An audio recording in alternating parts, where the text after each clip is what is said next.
concrete legislative acts, and during mandate, 33 were successfully negotiated and deployed.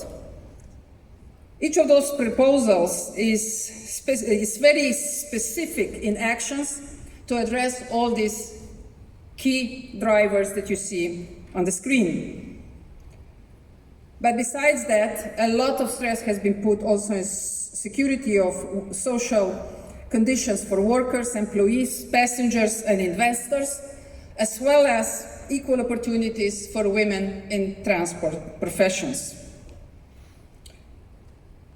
But one that really drives and enables the connectivity is very obvious, and it's been pointed out by the presidents very clearly. Investments. And I would like to share with you the list and brief description of all key instruments that go way beyond just simple grants that everybody's familiar with. And it is really important that we understand them, because only through that then we can fully engage. The ignorance can be very dangerous attitude and can hamper really the countries and not allowing certain member states to fully benefit from a single market and European perspective. So what is my core message?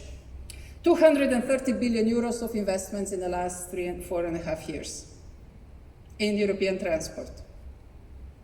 More than ever in the history of European Union. Just a couple of explanations. The Connecting Europe facilities that is used for the manifestation of the 9 corridors that bring all member states together in the unified infrastructure union.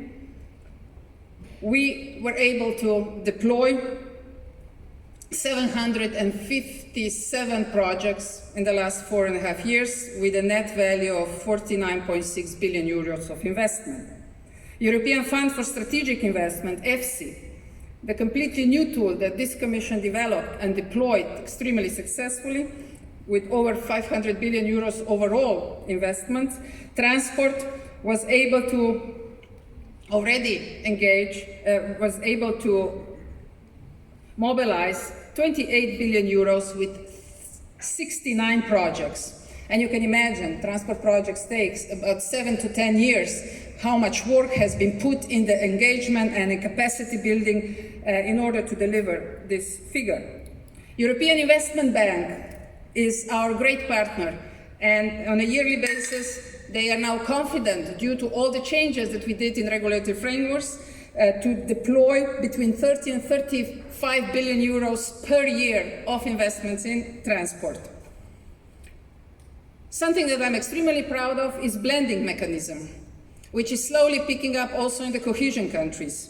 That means that you could use guarantee scheme grants and top it up with private or institutional investors. And in transport, we were able to support 74 projects in this mandate with a total value of 6.3 billion euros.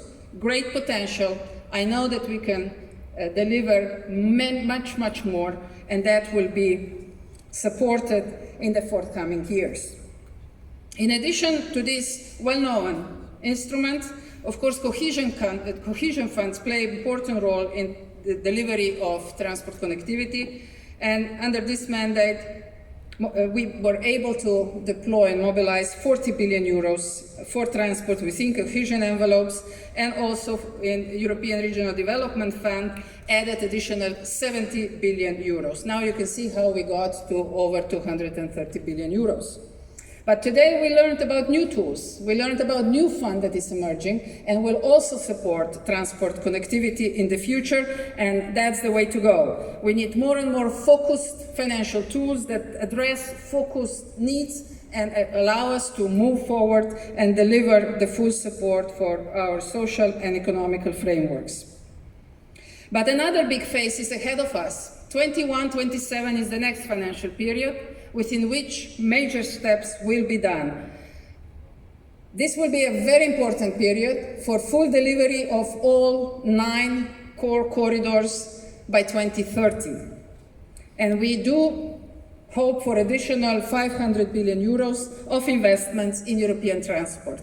So if you have good projects, if you have good ideas, it's time to engage. Work with your national authorities, work with your members of your parliament, and work with the Commission in order to recognize your visions, your ideas, and of course, help you to deploy them. Why are we so concerned about negative externalities? At this point, it's worth mentioning because then you will understand better what will be the focus on connectivity in the next financial period. We just completed 4 years research on negative externalities that shows 1 trillion euros of negative externalities from transport per year in the EU, 7% of European GDP.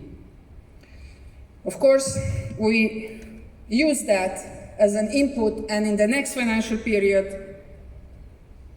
70% of all investments in transport will go towards managing the climate change and decarbonization. That's a huge commitment that has been already supported by the Parliament and the Commission, even though the final figure has not been defined yet. There are two additional specific characteristics that I'd like to bring your attention to. One is synergy. Synergy projects, special funding for projects that will bring together all three connectivity infrastructures: energy, digital, and transport.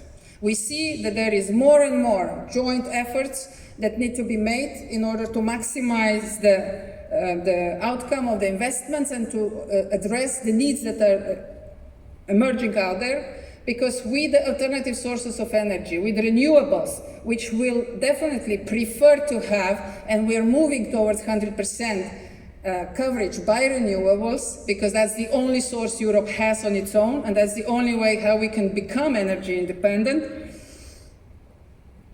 we will need synergy projects for that. Transport is becoming the biggest consumer for energy, clean energy, and also for digital means. So pay attention to that and help us to deliver a really modern transport in the future. There is another new element in the infrastructure connectivity, especially on the connectivity area in Europe. It comes under the title of military mobility. EU decided in the last year that we will go for independent defense strategy on the level of EU. That's why we had to, of course, deliver the means in case needed that infrastructure will be properly designed and shaped for the needs of military defense strategies and actions.